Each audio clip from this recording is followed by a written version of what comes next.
Cara, então, esses dias eu tava andando pelo YouTube e me deparei com um vídeo que me chamou bastante atenção. Um gringo meio que recriou o Shazam. Isso me interessou porque sempre tive curiosidade pra entender como o Shazam funcionava. E assistindo o vídeo, eu tive a sensação de que fazer esse algoritmo era relativamente fácil. Meu raciocínio foi: devia ser muito difícil criar um algoritmo igual o Shazam em 2002, quando ele foi criado. Mas que em 2025 tinha que ser mais ou menos tranquilo. Com um monte de artigo, esse vídeo no YouTube e tudo mais, eu levaria mais ou menos umas 3 horinhas e estaria pronto. E então eu passei 30 horas fazendo isso. O Shazam, ele é um aplicativo muito genial. Ele escuta um trecho de uma música e descobre pra você qual é essa música que tá tocando. Então imagina que você tá no carro ouvindo rádio e escuta uma música legal que você não sabe o nome. É pra isso que ele serve. E em 2017 a Apple comprou o Shazam por 400 milhões de dólares. Tá bom. O meu primeiro passo foi, então, ler todos os textos que eu encontrei explicando como que isso funciona. Tudo gira em torno de algo conhecido como Audio Fingerprint. Seria como se fosse a identidade única de uma música, o DNA dela. É graças a isso que o Shazam consegue identificar a música a partir de um pequeniníssimo trecho dela. Primeiro, o Shazam converte o áudio em algo chamado de espectrograma, que captura a frequência do áudio em relação ao tempo, mostrando qual frequência está presente em cada momento e com qual intensidade. Com esse espectrograma, o Shazam grava pontos de frequência com alta intensidade, que representem notas ou batidas dentro da música. Esses pontos são chamados de pics, e é a chave para tornar uma música reconhecível. O Shazam codifica a relação entre esses pics em hashes únicos e linka com dados da música, como seu nome, o artista e o momento exato em que o pic se apresenta dentro do som. Milhares desses hashes juntos formam esse Audio Fingerprint, e essa impressão digital é armazenada dentro do banco de dados, em que cada hash se torna um ponto de pesquisa rápido para consulta. Quando você usa o Shazam, o aplicativo grava um curto trecho do áudio de fundo e executa o mesmo processo de conversão para impressão digital, descobrindo esses pics, que são convertidos nos mesmos hashes que estão do banco de dados. Com isso, o aplicativo consegue pesquisar quais músicas armazenadas possuem esses mesmos hashes, como o mesmo pic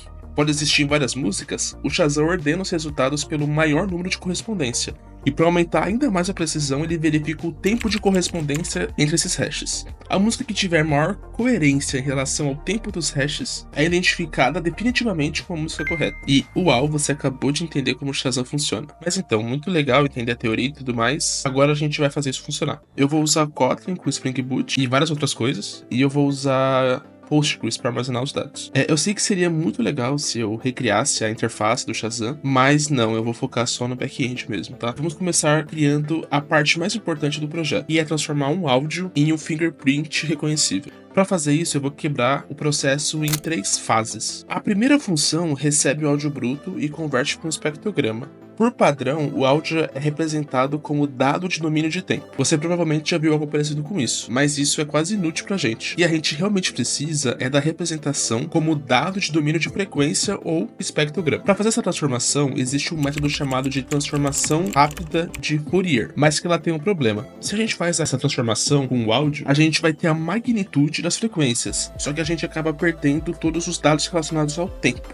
ou a quando essas frequências acontecem. Para resolver isso, eu separei o áudio em pequenos blocos de 2048 bits de dados. E dessa forma, quando eu realizasse a transformação, eu saberia que aquela magnitude de frequência aconteceu especificamente naquele bloco, tendo então uma referência com o tempo. Essa técnica ela é conhecida como STFT, ou Short Time Fourier Transformation. Como resultado, eu tinha uma matriz de 2 dimensões, onde as linhas representam as frequências, as colunas representam intervalos de tempo e o valor representa a intensidade. E sim, a gente está usando matriz fora da escola. Algo que me deparei é que espectrogramas podem ser gigantescos, principalmente com áudios muito grandes. Por questão de eficiência, antes de quebrar o áudio em pequenos blocos e executar essa transformação, eu reduzi a faixa de frequência do áudio para até no máximo 5 kHz. Assim, a gente consegue reduzir o esforço de processamento e tudo mais. O próximo passo foi extrair os pontos chaves ou os pics do áudio, que tornam esse áudio realmente único e identificável. Essa é a responsabilidade da segunda etapa. Para fazer isso funcionar, eu apliquei um filtro de 6 faixas de frequência logarítmicas. Essas faixas servem para imitar a sensibilidade dos ouvidos humanos quando escutam um som. Nós humanos temos muita dificuldade em perceber sons de frequências baixas, enquanto somos muito bons em notar sons de frequências médias e altas. Por conta disso, frequências baixas são amplificadas nas músicas durante suas produções. Então, em cada bloco do espectrograma, eu identifiquei a mais alta frequência de cada faixa. Graças a isso, pude ter uma representação equilibrada do espectrograma, sem deixar que as frequências baixas dominassem os picos. Depois disso, calculei a magnitude média dessas 6 frequências selecionadas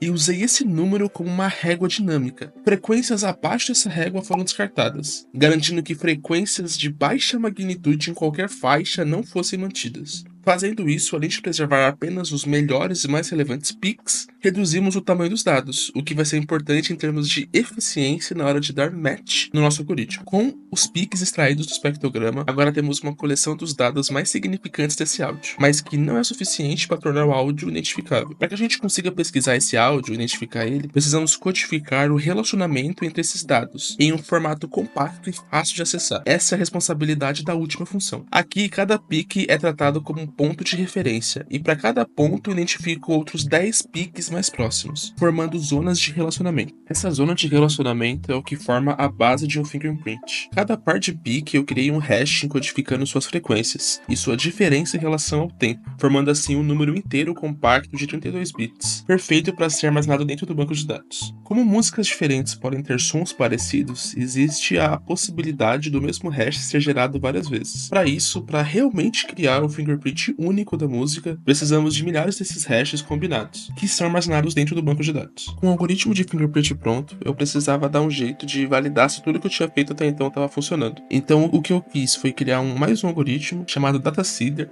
cuja única função era cadastrar músicas no meu sistema. Então chegava na última etapa do desafio, que era eu enviar um pequeno pedaço de música e a partir disso ele identificar qual das músicas do banco de dados correspondia a esse pequeno trecho. E é exatamente aonde a mágica acontece. E para isso eu criei mais uma função. Nessa etapa, o trecho da música passa pelo mesmo processo de criação de fingerprint. Os hashes são extraídos e usados para a consulta no banco de dados. Então eu organizo os resultados dessa consulta e associo com os IDs das músicas que deram match, que vou chamar de candidatas. Para deixar o algoritmo ainda mais preciso, eu alinho o trecho da música com cada uma das candidatas. Para fazer isso, eu calculo a diferença de tempo entre pares de peaks, tanto do trecho do áudio quanto da candidata. Depois eu calculo se a diferença desses valores está dentro de uma tolerância que eu especifiquei. Se tiver, eu adiciono um ponto de coerência para essa candidata. Assim, eu teria uma candidata que seria classificada como a melhor de todas. Com isso, eu buscava no banco de dados suas informações para retornar ao usuário e gerava um link do YouTube,